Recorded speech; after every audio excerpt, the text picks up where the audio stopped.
Documents reveal that Pakistan's Chief of the Army Staff, General Baجwa, had a visit to Canada approved for a $50,000 taxpayer-covered trip in 2020 that was cancelled thanks to COVID-19. General Baجwa has been accused of toppling two governments in Pakistan. The military under his command has been involved in human rights abuses, extrajudicial killings, and has links to terror groups. An assistant deputy minister called this visit, quote, appropriate. Does the defense minister share the same opinion that a $50,000 trip to Canada was appropriate for General Baجwa? Wow. The Honourable Minister.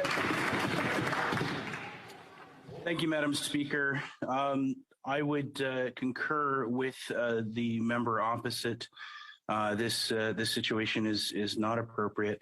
I am unaware of this current situation. I'd be happy to speak with the member opposite when I get further details. Thank you. The honourable member for Coast of Bay Central Notre Dame.